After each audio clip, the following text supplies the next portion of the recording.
नाम योगेंद्र सिंह है, ग्वालियर से ही बिलोंग करता हूं। और जैसा कि सर ने बताया, मोदी केयर से पहले मैं नौकरी किया करता था। और नौकरी मैं नहीं, बहुत सारे लोग करते हैं। पढ़ाई लिखाई खत्म करने के बाद सबसे पहली जो प्रायोरिटी होती है वो होती है पहले जाके नौकरी ढूंढ ले। मैंने भी ढूंढी, नौकरी करना शुरू किया। लेकिन शुरू से बचपन से सपने बड़े बड़े रखे थे, बहुत ही पैशनेट आदमी हूं मैं। लेकिन 15 साल नौकरी करने के बाद मुझे नहीं दिखा कि कहीं सपने पूरे हो सकते हैं। बहुत सारी अपॉर्चुनिटियां और सारे प्लेटफॉर्म को देखता रहता था। मैं बड़ा एम्बिशियस टाइप का था और इसी को चलते हुए 2015 में मैंने जॉब छोड़ा और ग्वालियर में आया अपने घर खुद का बिजनेस शुरू करने। बहुत सारे बिजनेस ट्राई किए, बहुत सारी चीजें हाथ डाला, कुछ पैसा इन्वेस्टमेंट किया। एक चीज समझ में आई कि बिजनेस अगर करना है तो पैसे की जुगाड़ तो करना पड़ेगा। जितना ज्यादा पैसा लगाओगे उतना ज्यादा पैसा कमाओगे। एक चीज दिमाग में आ गई थी समझ में। फाइनली 2015 में करीब 30 लाख रुपए का इन्वेस्टमेंट करके ई रिक्शे का बिजनेस शुरू किया। और 2015 का समय ऐसा था कि इलेक्ट्रिक व्हीकल्स इंडिया में आने शुरू हो गए थे बहुत तेजी से। दोस्तों, बिजनेस जब शुरू किया ना तो वहां भी कठिनाइयां आई, वहां भी बहुत दिक्कतें आई। इवन जब अच्छा चलने लगा 4-5 साल बाद, तो 5वीं साल में लॉकडाउन भी आया। वो हमने समय देखा है जब गिरावट का समय था, लोगों की नौकरी जा रही थी, लोगों के धंधे बंद हो रहे थे, उनमें से मैं भी था। लेकिन उस खराब समय में अच्छा मेरे साथ ये हुआ कि मुझे पुनीत जी ने मोदी केयर बता दिया। दोस्तों, ये बिजनेस हर किसी को समझ में आता नहीं है। मैं कहता हूं इसमें कोई बड़ी बात थोड़ी नहीं है। क्या हर कोई करोड़पति बनता है? क्या हर किसी के सपने जिंदगी में पूरे होते हैं क्या?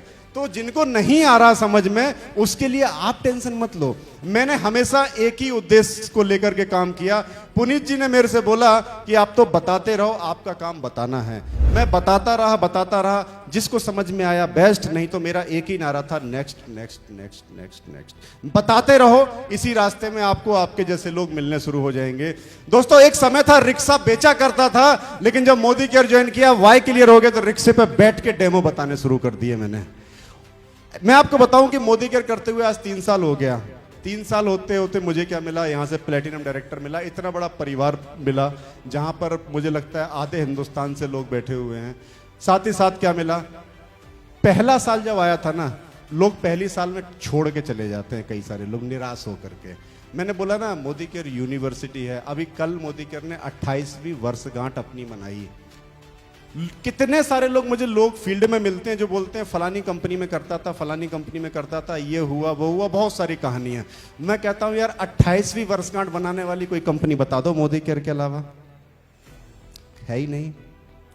मैं आपको एक चीज जरूर वादा कर सकता हूं, मोदी केयर की प्रोफाइल सरिता जी ने बताई थी ना, मैं आपको एक चीज वादा जरूर कर सकता हूं कि 28वीं नहीं, मैं बोल रहा हूं 28वीं वर्षगांठ मोदी केयर की मनाई हमने।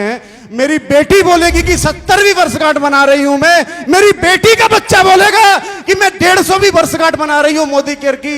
यह है ताकत मोदी केयर की।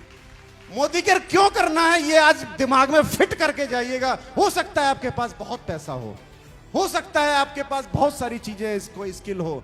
मोदी केयर क्यों करना है, ये चीज आज आप डिसाइड करके जाइएगा। मुझे एक चीज पता लग गई थी कि सपने पूरे करने के लिए मोदी केयर बेस्ट है, अच्छी बात है। लेकिन कई सारे लोग यहां पर गलत सोच के साथ आ जाते हैं। क्या कि मोदी केयर ज्वाइन कर लो, 2-4 लोगों को बता दो और करोड़पति बन जाओगे। नहीं होने वाला। इस उद्देश्य और इस अगर सोच के साथ आप मोदी केयर में आ रहे हो, बिल्कुल मत करना मोदी केयर। मोदी केयर अगर करना है तो आपको पहली साल सीखना पड़ेगा। बिना सीखे मोदी केयर करोगे, घर बैठ जाओगे। बहुत सारे लोग बैठ गए, लेकिन मैं यहां खड़ा हूं, पहले साल सीखा था मैंने।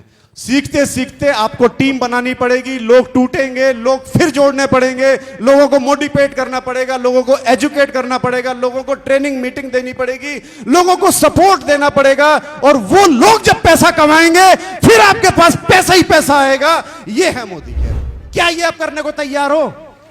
यहां खुद के लिए करना छोड़ दो यार। अपने साथ में आपके विश्वास से जो व्यक्ति इस हॉल में आपके साथ आया है ना, उसका जीवन संवार दो और देखो आप पैसिव इनकम यहां से लेना शुरू कर दोगे।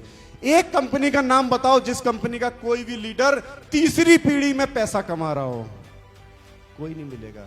कपिल सर से मैं जानता हूं, मैं कई सारे लीडरों से कपिल सर ने मिलवाया, जो तीसरी जनरेशन में है, उनके दादाजी ने मोदी केयर शुरू किया था, जहां पर छोड़ा वहां से बेटे ने शुरू किया, बेटे ने छोड़ा उसके पोते आज कर रहे हैं मोदी केयर।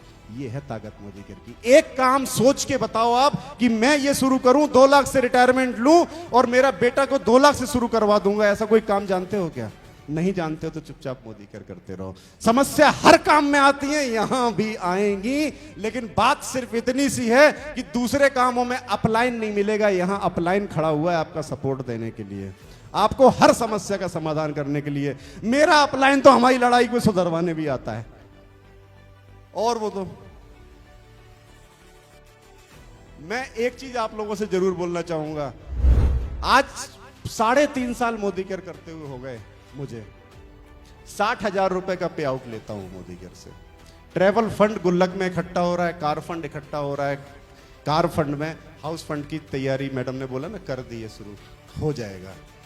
मैं आज कपिल सर, ममता मैम, मेरे सभी गुरु, मेरे सभी वो जाबाज लीडर जो कंधे से कंधा मिला के दिन नहीं देखते, रात नहीं देखते, हमेशा खड़े रहते हैं, कोई भी टारगेट अचीव करना हो, लोगों का 333 पीवी करवाना हो, आप सब लोगों को मैं पूरे तहे दिल से नमन, वंदन, अभिनंदन करता हूं।